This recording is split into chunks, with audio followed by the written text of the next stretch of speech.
We're talking today with Jeff Hopkins, who's a principal of the Pacific School of Innovation and Inquiry in Victoria, British Columbia. And I would like to start with School of Innovation and Inquiry. Where did that come from, and what does that mean? Well, we were trying to give people an idea of what our school was about, because it's brand new. So we thought we'd put it all right in the title. The innovation part is about innovation that we sometimes think of innovating things that our world could use that could make our lives better. But also not just things, but also social innovations, problem or solutions for hard problems that we often face as a world. And in the bigger sense, looking at solutions to sort of patterns that we've fallen into as a society, the sort of producer consumer paradigm and things like that. So some very large innovations as well, sort of big scale, lifelong innovations. The inquiry is the vehicle by which much of the innovation happens, which is reminding our learners that human beings learn by asking questions and being curious. And that's, actually what school began a long time ago. That's how we used to do things in school. And we sort of changed that by saying, we will decide on things we're going to tell you that we'd like you to remember and tell us back. So we've gone back to the original version of school, which is, what are you curious about, and how can we help you know more about what you're interested in? I love it. I personally would really go for it. That's what I think school ought to be about. And I'm sure that there are other educators out there who are going to be inspired by what you're doing, who are actively innovating themselves. What about at the same time? What about how do we get the traditional school system to think about what you and I consider going back to the roots of education? And I couldn't help but notice, looking through your site, that you talk about a split screen approach. Tell us about that?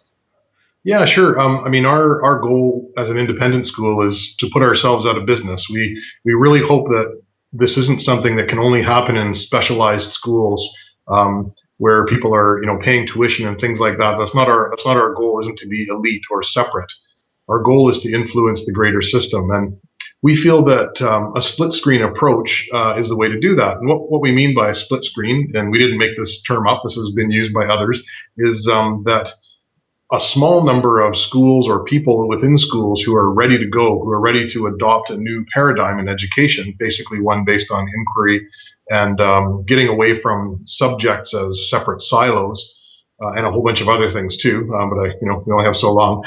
Would be able to move ahead more quickly than others as a means of trying it out, working some of the bugs out, learning what kinds of things are effective and what kinds of things aren't effective, but doing all of this very transparently. So it's not sort of your typical pilot model where you do it one way and then everybody follows and does exactly the same thing. It's more like, look at us, warts and all. Here's what worked. Here's what didn't. Here's the bruise on my shin from that mistake, and then help people learn from those successes and those failures, so that they can move forward at the rate that they're comfortable with.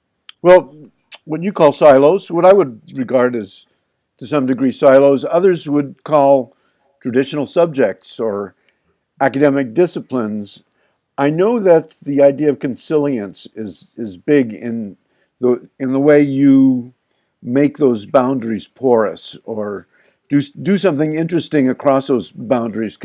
Tell us what you mean by consilience, and how can you give me an example? How does that really apply to teaching a high school student? It applies really well, I think, and I can give you many, many examples. I'll just give you a couple, but we think it's important that people understand when things are disciplinary, when they're sort of fixed to a discipline, and when they're not. And even when they are fixed to a discipline, we like to see people understand where there are analogous relationships beyond the edges of those disciplines as well. So, but I would have to say that probably a good 80 or 90% of the time, something is usually enhanced by thinking of it beyond the edges of the discipline where it might traditionally lie. So, for example, we do a lot of mixing of traditional subjects. One example is music and math. And you'll hear people say this all the time. Well, music is very mathematical, or math could be very musical, but no one ever often don't go beyond that, especially in high school where you usually have a math class and you have a music class and they don't mix them together.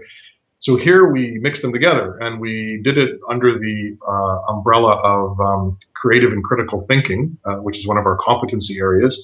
And we mixed math and music together and showed students how, through mathematical algorithms, you can create music that sounds good and music that sounds terrible and everything in between. The math that was involved in developing our modern scale of music, and how you can use those relationships between notes to understand how the scale works, and then use the math to generate music and to show how, if that's not done properly, the music doesn't sound like music. It sounds like something horrible. It sounds like a terrible din. And then how the math that was used to create a pipe organ, and we did that and figured out how long a pipe would need to be and how big around it would need to be to make the sounds you wanted to make. And the kids got a real appreciation for the fact that there really is a great deal of math in the music, and math actually was something people considered consciously when they were developing a lot of the instruments the modern day instruments that we have, not to mention the electronic and digital ones.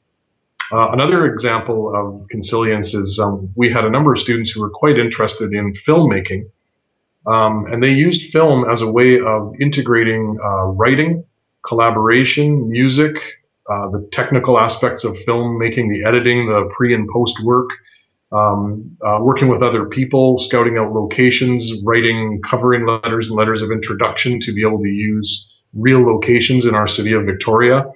And then one of the movies involved a person's own music. She wrote an EP. She's releasing it on iTunes.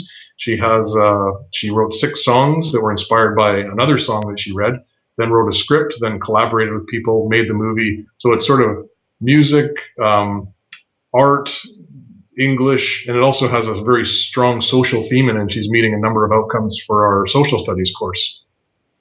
Well, what's the role of digital media in all of this? It's interesting. A lot of people think that because we're sort of looking like a modern school, that we would just be doing everything as high tech as possible. I think what we're trying to use is appropriate technology. And so for us, digital media is important in as much as it helps us connect with things that we might not otherwise be able to access. So being a school of inquiry where someone may very well be curious about something that none of us know anything about, or goes beyond the level at which we need to know it to sort of satisfy their curiosity, we often use digital media to access the big world out there. We also do it physically. We take the bus too. That's another kind of technology we use. But we also use it to collaborate. So some of our collaboration is done face-to-face. A lot of our collaboration is done through various things that allow people to collaborate digitally.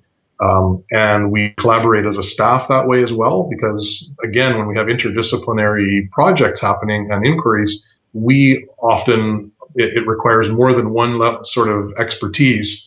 And so we'll all be involved in assessing and evaluating that and planning that with the students. So we collaborate digitally as a staff as well. So assessment and evaluation, in the traditional world, those are pretty sticky these days. Assessment really being about grades, and evaluation being, I guess, on the aggregate level about grades. Are your students performing at a certain level on standardized tests? So I suspect that assessment and evaluation have a different kind of role in what you're doing.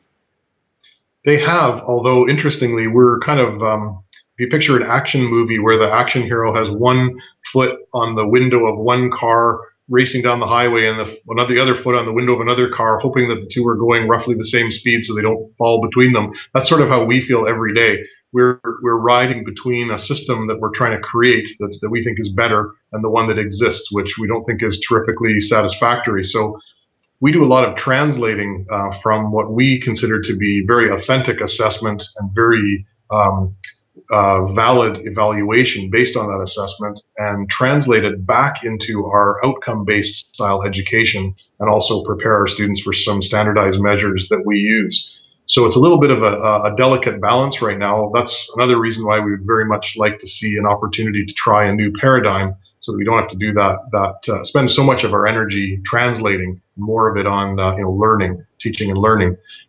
Having said that, we do use standards where standards make sense.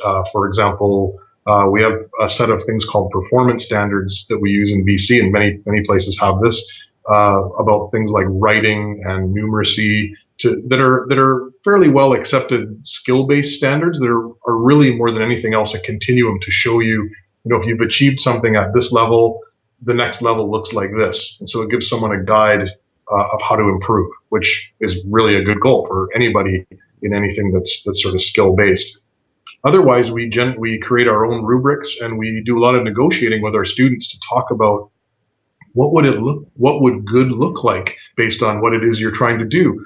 What would evidence of learning be? And what we found is that helping our students think this way, they're beginning to realize that a lot of the assessment and evaluation that we do traditionally is more about sifting and sorting people than it is about measuring their learning. And we're quite a bit more interested in measuring learning than sifting and sorting people. It would be really nice to get away from that. So, this is going to be a lifelong process, I think, possibly trying to move the big ship with our little tugboat, but that's our goal. What's the role of the teacher and the learner in this? We use a term that we call co-construction, and it's really just what it sounds like. Students have ideas about what they're curious about, but often they don't know, they're not teachers, so they don't know the best way to sort of actualize that in a learning activity. So that's where we work together with the students, and usually more than one teacher, because of the interdisciplinary nature of things, and also collaboration is great. We like to model it. So we will co-construct learning activities. We even help the students construct the kinds of questions that are more likely to lead to good learning activities. Because sometimes the questions are a little bit closed or a little bit smaller than they need to be. So we help the students construct better questions, and then from those questions construct learning activities. We're working with students in different ways along the inquiry process, very much as there used to be that old saying about the guide on the side as opposed to the sage on the stage. And we're a little bit of both at different times, but we find ourselves a lot more guide on the side in this situation. Wonderful. I will only note that those who are intrigued by this and want to find out more about exactly what it consists of, I would direct to your website, which has a lot of answers to those things. So Great. Good luck, Jeff. Thanks so much. Thank you so much.